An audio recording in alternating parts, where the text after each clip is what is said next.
મુખ્યમંત્રી ભૂપેન્દ્રભાઈ પટેલ વડોદરાના ડભોઈના પ્રવાસે છે। સીએમના હસ્તે ડભોઈમાં સ્વામિનારાયણ ગુરુકુલનું લોકાર્પણ કરવામાં આવશે। આ સાથે કરોડો રૂપિયાના ખર્ચે તૈયાર કરાયું છે આ સ્વામિનારાયણ ગુરુકુલ। ગુરુકુલના લોકાર્પણને લઈ મોટી સંખ્યામાં સાધુ સંતો ઉપસ્થિત રહેશે, તો સાથે જ વડોદરા જિલ્લાના ધારાસભ્ય કાર્યકર્તાઓ પણ મોટી સંખ્યામાં હાજર રહેવાના છે।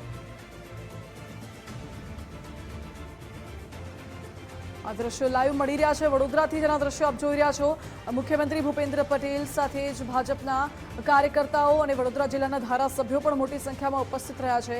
અહીં મુખ્યમંત્રી સ્વામિનારાયણ ગુરુકુલનું લોકાર્પણ કરવા માટે પહોંચ્યા છે, ડભોઈના પ્રવાસે છે અને સ્વામિનારાયણ ગુરુકુલનું લોકાર્પણ કરવાના છે। સ્વામિનારાયણ સંપ્રદાયના સાધુ સંતો પણ મુખ્યમંત્રીની સાથે મુલાકાત કરતા હોય તેવા દ્રશ્યો અહીં સામે આવ્યા છે।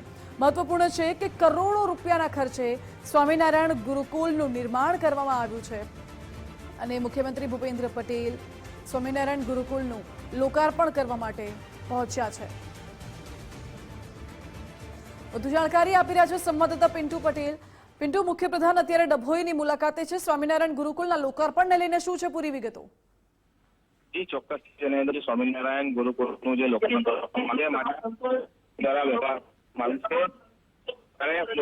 સંતો ઉપસ્થિત રહ્યા છે, જ્યારે મુખ્યમંત્રી દ્વારા જે સંકુલ છે તેનું લોકાર્પણ કરવામાં આવ્યું છે। સાથે ધારાસભ્ય સ્થાનિક લોકોનો કેપી સ્વામી જેવા અનેક સાધુ સંતો દ્વારા લોકાર્પણ કરવામાં આવ્યું છે। ઓકે પિન્ટુ, આભાર આપનો।